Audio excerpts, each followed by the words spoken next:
defensorias dos estados para lidar sobre esse tema.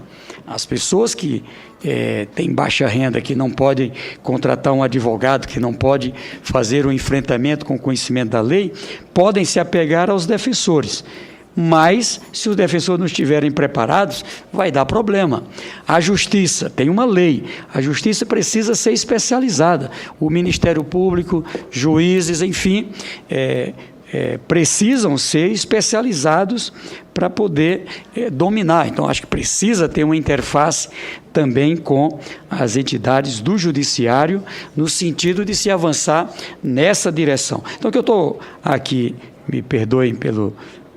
até como o presidente está usando tanto tempo, mas a ideia central é de que medidas nós vamos tomar para que em 2015, quando estivermos aqui, a gente medir o que avançamos em relação a esse momento aqui hoje, ou seja, onde é que estávamos, onde é que chegamos. Então, eu já passo a palavra aqui, a pedida aqui à Luciana, e em seguida aqui a os que puderem se inscrever durante a fala dela.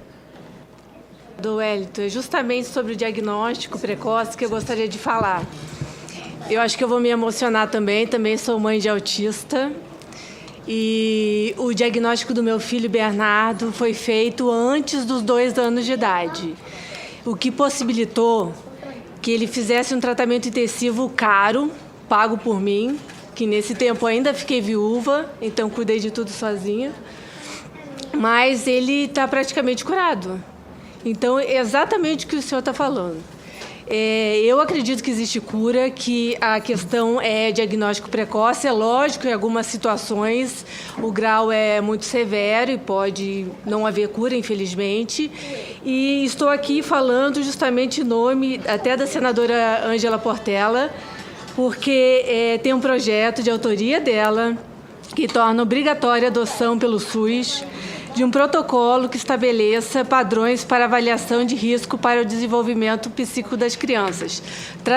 Traduzindo, seria o seguinte: desde o nascimento do bebê até 1 ano e meio, ele terá acompanhamento pelo SUS, com médico pediatra, que é difícil botar outro profissional, mas que vai avaliar a criança, o bebê, e vai falar: a criança apresenta sintomas, a criança não está evoluindo bem, para que possa haver a cura realmente efetiva, porque a gente está falando de tratamento, como o senhor falou, mas não da prevenção. E o que se busca é prevenção. A gente quer realmente resolver o problema. Esse projeto da senadora Ângela já foi aprovado aqui no Senado e está tramitando na Câmara agora. Então, contamos até com a colaboração dos senadores para aprová-lo quanto antes, da deputada também Mara, conto com a sua colaboração. E realmente eu vou falar o seguinte: meu filho começou um tratamento com menos de 2 anos. Foi possível perceber isso. Tratamento diário. E ele fazia todos os dias tratamento, e realmente foi caro. O governo não dá nada nesse sentido. Eu só podia trabalhar 6 horas por dia. Eu fiquei viúva. É muito difícil a gente não se emocionar. Newton, Evelyn e Ulisses, como eu. Ulisses, como eu, teve condições de pagar, mas o que eu quero é que todas as crianças do Brasil tenham tratamento decente. Todas. Muito obrigada.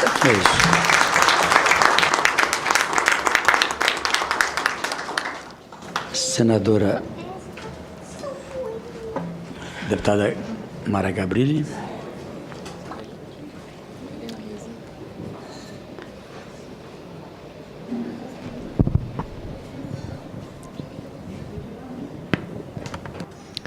Obrigada, senador. Eu também me emocionei, porque assim eu entendo muito profundamente a sua fala, porque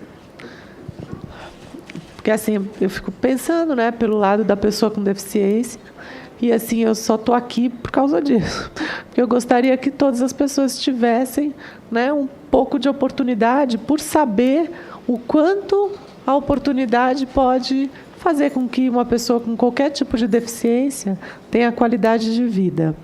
Eu me sinto uma pessoa privilegiada e muito melhor por ter recebido essa relatoria e ter podido fazer esse relatório.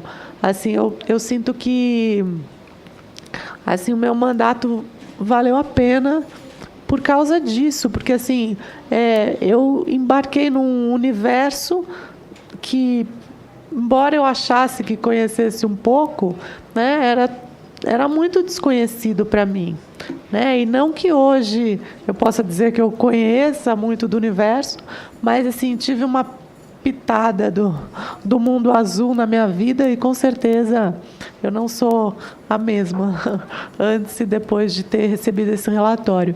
E confesso, senador, que o dia que eu soube que o relatório estava indo para suas mãos, eu chorei.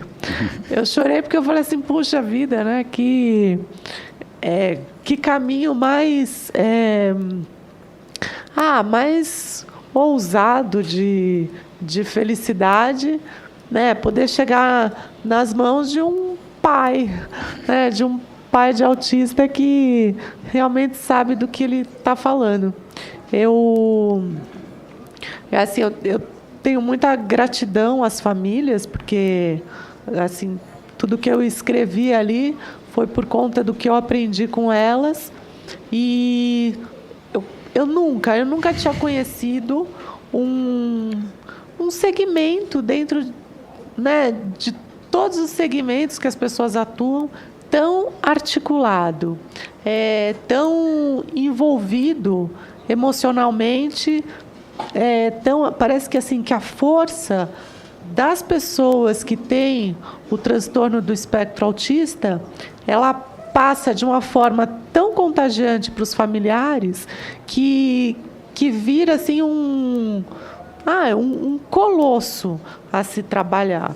Então, assim, um universo muito fascinante. E sabendo de, né, todas as dificuldades, eu fui uma mera, né, mediadora. E, assim, é claro que a gente quer ver a legislação funcionar. E eu estava ouvindo muito atentamente, né, suas palavras, porque muito antes de sair, né, esse texto que a gente tem hoje, que a gente teve conhecimento, as mães já estavam, né, mandando e-mails e falando seus pontos de vista. E assim, a gente pensou até como uma forma para trabalharmos assim daqui para frente, né, um exemplo muito interessante que eu acho que pode nos servir como caminho é o exemplo da APAE de São Paulo. Como a APAE descentralizou a estimulação precoce, né, deixou de ser a instituição única a fazê-lo para espalhar isso por todo o estado de São Paulo. E assim, aconteceu esse caminho.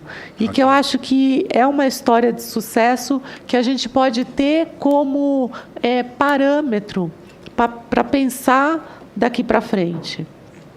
Então, assim, quero super me colocar à disposição com relação a esse texto do decreto, né, para a gente continuar trabalhando. Sabemos que é um assunto que tem, né, posições diferentes, mas eu acho que tem uma questão que é igual para todo mundo, que é a qualidade de vida da pessoa que tem o transtorno. Disso não tem como escapar, sabe? Chega uma hora que não existe